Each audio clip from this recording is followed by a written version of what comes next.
महाराणी साहेब, महत्वाचा अडसर दूर होणार ना? हो.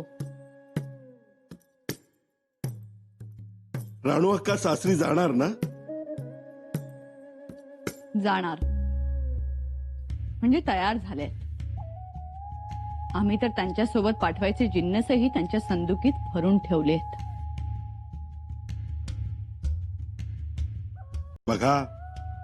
बघा मोरोपंत, महाराणी साहेबांचं धोरण बघा, केवढी चतुराई. पंत, धोरण आमचं होतं पण नियोजन मात्र तुमचं होतं. हे असलं आमच्या ध्यानात येत नाही. पण आमच्या येतं. पण काय येतं? बाळराजेंसाठी. आम्ही बाळराजे जिथे बसणार आहेत ती जागा चोखाळतोय. आणि ती जागा चोखाळताना ह्या गोष्टी आम्हाला आपोआप सुचतात. आणि याचे मुख्य कारण म्हणजे आमच्या दोघांच्या निष्ठेचा दरवाजा नेहमी उघडा असतो. याची प्रचिती येतच असेल. हो, प्रचिती आहे. महाराणी साहेब, राणू अक्का एकदा का सासरी गेल्या म्हणजे विषयच संपला हो. शंभूराजे आता रायगडावर येत नाहीत.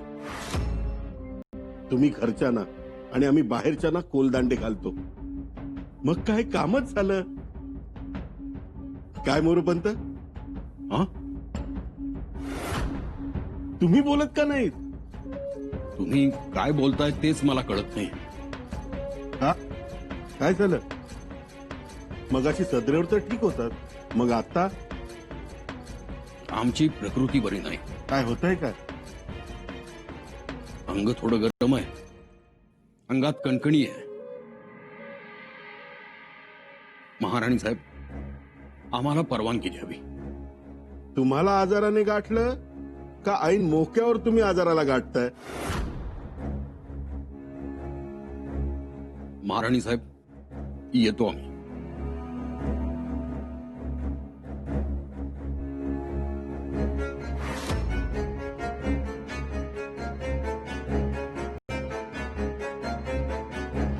अचानक काय झालं मोरोपंतांना? हं? त्यांना असं अधनं फेफरं येतं. कस तर खाणार नाहीत ना? कच? आणि आम्ही असताना नाही, त्यांना कच खाऊ देणार नाही. आमची नजर धोका खाणार नाही. आज त्यांचा अबोला हा गळात अडकलेल्या माशासारखा होता. हो, खरं आहे. पण त्यांना बोलताही आलं नाही आणि सांगताही आलं नाही. आपण निश्चिंत राहा महाराणी साहेब. ते बोलतीलही आणि सांगतीलही. आम्ही आलोच.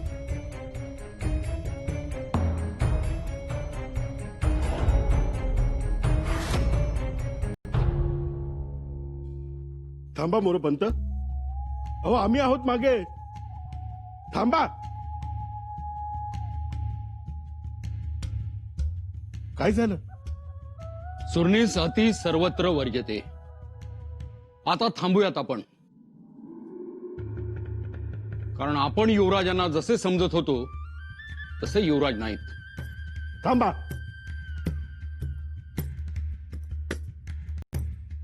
बरोबर, हे तुम्ही बोलताय? हो, कारण वेळोवेळी त्यांनी आपलं निर्दोषित्व सिद्ध केलंय. त्यात ते वाकबगार आहेतच. ते कुठेही अडकत नाहीत, सही सलामत बाहेर पडतात. कसली पुण्याई त्यांच्या मागे उभी राहते काही कळत नाही. पण तुम्ही गडबडून जाऊ नका. ते दोषी आहेत, त्यांच्याने आपलं जमणार नाही. जमायला पाहिजे. एवढ्या पराक्रमी युवराजांशी जमून खेळायला पाहिजे. वा मोरोबा, झपाटलं का काय तुम्हाला? एवढा पुळका आला तुम्हाला? येऊ देऊ नका. त्यांच्या विरोधात कालपर्यंत तुम्ही आमच्या खांद्याला खांदा लावून उभे होतात. तीच चूक होती आमची. क्षुल्लक गोष्टीवरून आम्ही स्वतःला अपमानित समजलो आणि तुमच्या कच्छपी लागलो. पण आता नाही. आतापर्यंत जे झालं ते गंगेला मिळालं. गंगा खूप लांब आहे. रायगडाच्या पायथ्याशी वाहते ती काळ गंगा. पंत, या सगळ्या गोष्टी थांबवू आपण. महाराजांच्या विचारानं काम करू, नव्या जोमानं काम करू. मोरोबा, अवघड होईल आपलं. असा काढता पाय घेऊ नका आणि अशा अर्ध्यातून साथ सोडू नका. आम्ही साथ सोडत नाही आहोत, उलट साथ देण्याची भाषा करतोय. कुणाला? शंभूराजांना? अहो बघा, मोगलांशी केवढं राजकारण करून आलेत ते. तो शहजादाही स्वराज्यात येणार होता. तो आला असता तर केवढं मोठं राजकारण साधलं असतं. अरे वा मोरोबा, तुम्ही नुसते झपाटलेले नाही आहात, तर तुमचा कायाकल्प झाला आहे. तसं समजा हवं तर, पण स्वराज्याचे पेशवे आहोत आम्ही. आणि सत्यता समजल्यावर सुद्धा त्याकडे डोळेझाक करणं योग्य नाही. आता जे बोलायचं ते महाराजांच्या पुढेच.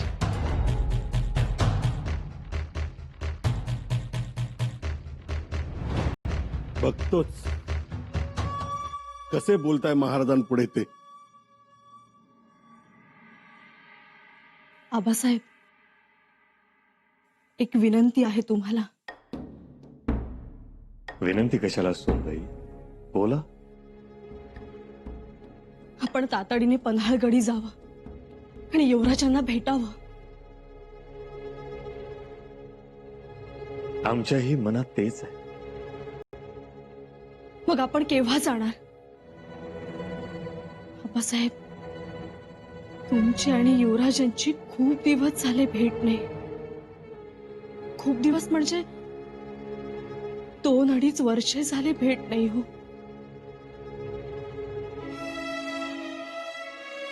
सोनबाई, इतके दिवस झाले नाही? आणि भेट नसल्यामुळे, विचारांची देवाणघेवाण नसल्यामुळे हे असे प्रसंग उभे राहतात.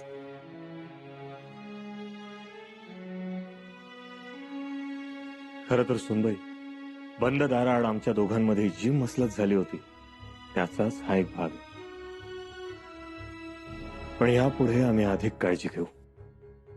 आणि सुनबाई, आम्हालाही अगदी निवांतपणे मन भरून बोलायचं आहे आमच्या लेकराशी. मग केव्हा जाणार आबासाहेब? लवकरच. आम्हाला गड उतार होण्याचा दिवस सांगावा. सुनबाई, आम्ही आग्रही आहोत, त्याचं कारण आहे आबासाहेब. तुमच्या सहवासाची युवराजांना खूप गरज आहे. नाहीतर युवराज मोडून जातील. उत्तर दिग्विजय मनासारखा करता आला नाही, त्याचं शल्य तर असेलच. शिवाय त्यांच्याकडे रोखलेल्या बोटांनी ते आणखीन जखमी झाले असतील. आबासाहेब, तुमच्या मायेची फुंकरच त्यांच्यात नवा जो मानेल. युवराज दुखावतील हो. आम्हाला कल्पना आहे त्याची. आमच्याकडून शौर्याचा वारसा घेताना पोरानं सईबाई साहेबांचं हायवे पण काही सोडलं नाही. तीच भीती वाटते आम्हाला. तुमची भीती रास्त आहे, पण यापुढे आमच्याकडून उशीर होणार नाही. सोनबाई, इथल्या राज्य कारभाराच्या जबाबदाऱ्यांचा निपटारा करतो. कारण पन्हाळगडी गेल्यानंतर पुन्हा येणं कधी होईल याची कल्पना नाही. काही आराखडे आखून देतो, काही योजना देतो आणि तातडीनं निघतो. बरं, सदरेवर कारभारी खोळंबले असतील. आम्ही जाऊन येतो. जी आबासाहेब.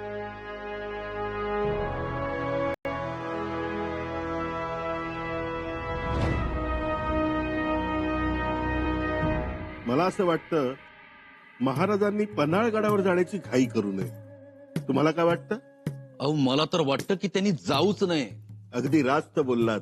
तुम्हाला यांचं बोलणं रास्त वाटलं, पण ते कोणत्या अनुषंगानं? कोणत्या अनुषंगानं म्हणजे? अहो, हे राजकारण आहे बाळाजी पंत. शंभूराजे 11 महिन्यानंतर स्वराज्यात येत आहेत, तेही मोगलांच्या छावणीत राहून. मग काय झालं?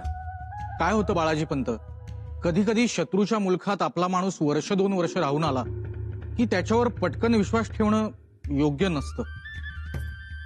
कळलं? आपण म्हणतो युवराज आले, पण दिलेर खानानं पाठवले नसतील कशावरनं? कशावरनं नसेल ही त्याचीच खेळी.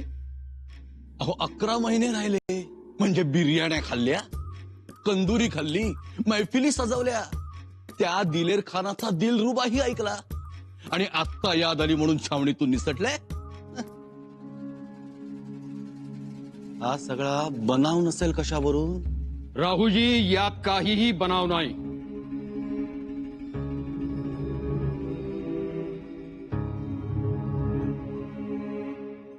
मोठ्या संघर्षातून युवराज सुटलेत. सुटलेत पण म्हणून आपण का अडकायचे? पंत, या गोष्टी आता बंद करा. एका असामान्य राजाचे आपण अष्टप्रधान आहोत याचं भान ठेवा आणि या गोष्टी बंद करा. महाराजांना जर जावं वाटत असेल तर त्यांनी जरूर जावं आणि युवराजांना रायगडावर घेऊन यावं. पंत, हो काय होतंय काय तुम्हाला? हा अवसान घातकीपणा झाला. आपण आता वैयक्तिक महत्वाकांक्षेतून बाहेर पडूया. एका दिवसात संत बनायला निघालात. गप्प बसा. निदान महाराजांसमोर तरी तोंड उघडू नका. मी असं का बोलतोय या मागची वस्तुस्थिती समजून घ्या. पंत,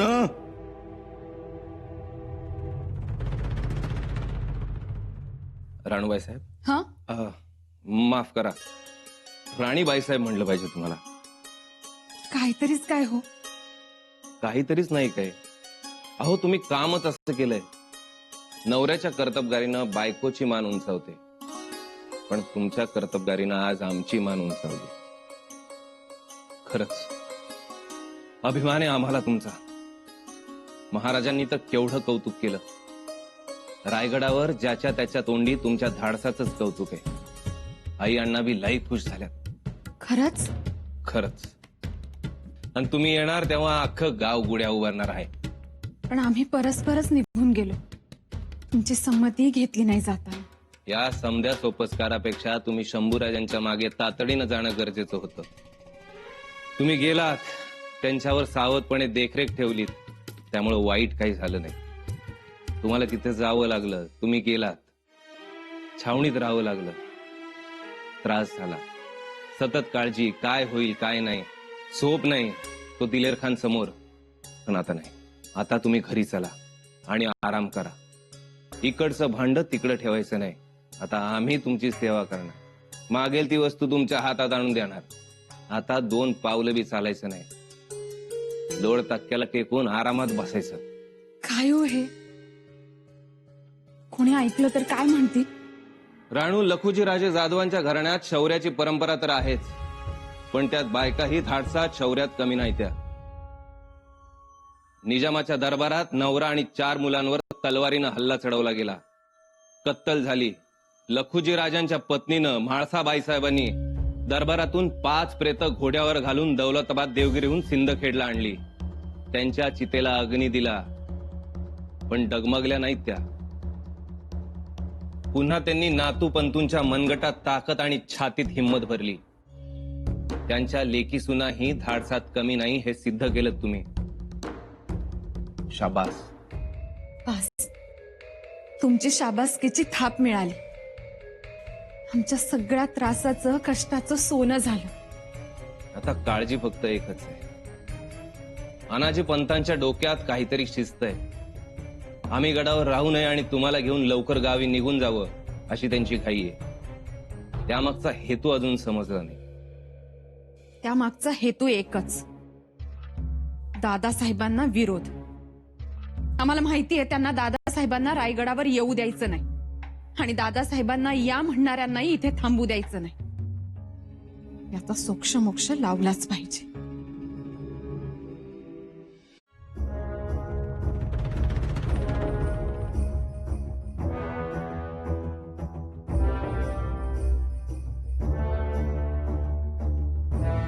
बसा.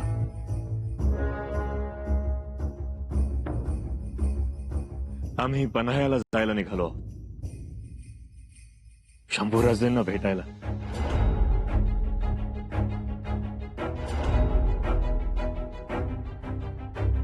आम्हाला माघारी येण्यासाठी कदाचित उशीर होईल.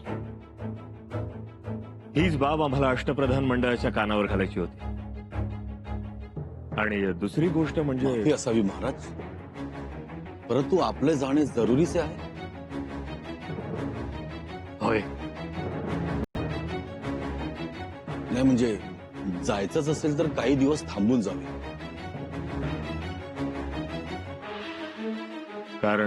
कारण शंभूराजेंचं असं स्वराज्यात अचानक परत येणं ही गनिमाची चाल तर नाही ना याची खात्री करून घ्यावी.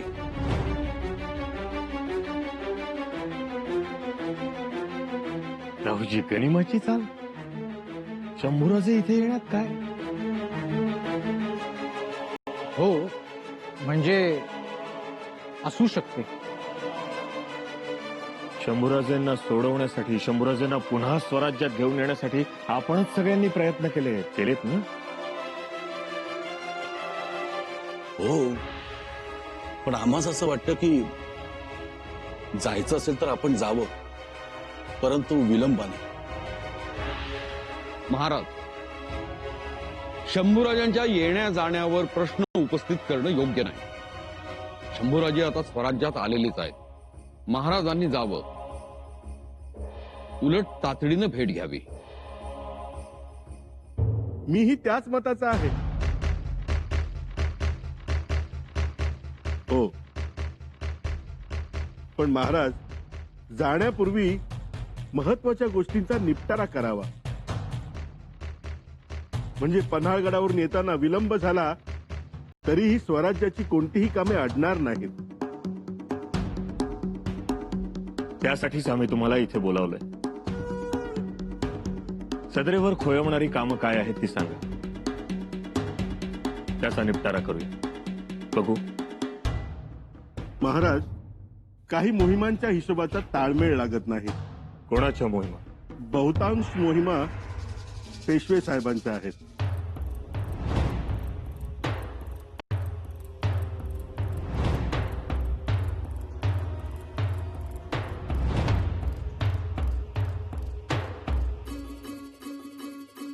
आमच्या मोहिमांचा हिशेब लागत नाही.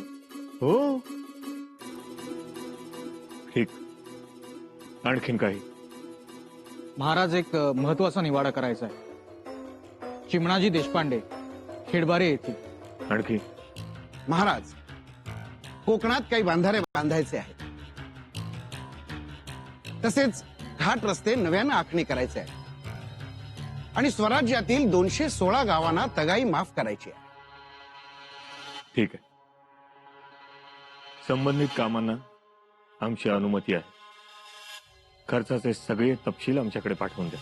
आणि हो, मोरोपंतांच्या मोहिमांच्या जमा खर्चाचा ताळेबंद लवकरात लवकर आमच्या समोर सादर व्हावा. ताळेबंद बघून त्यानंतरच आम्ही पन्हाळगडाकडे रवाना होऊ.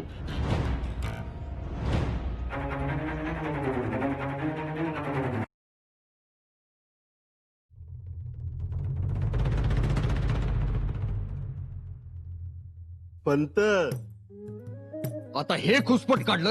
काढली तर खूप आहेत आणि नाही काढलं तर एकही नाही. आता तुम्ही पंताचे संत बनायला निघाला आहात. पण हा संत गळ्यात माळा आणि पोटात किती काळा हे दाखवून द्यायचं आहे. अहो, पण कशासाठी? मती फिरली तुमची. तुम्ही सरळ धडधडीत बोललात. महाराज, तुम्ही पन्हाळगडावर जावं आणि शंभूराजांना घेऊन रायगडावर यावं बोललात ना. अजूनही शब्द माघारी घ्या. मुळात तुम्ही रायगडावरून पन्हाळगडावर उडी हाणूच नका. लचकाल.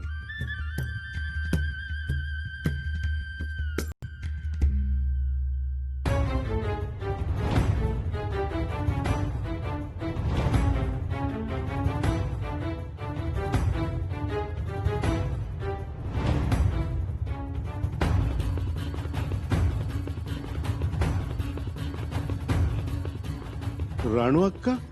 हो, आम्हीच. राणू अक्का, दादासाहेबांच्या राणू अक्का. तुम्ही सगळं ऐकलत?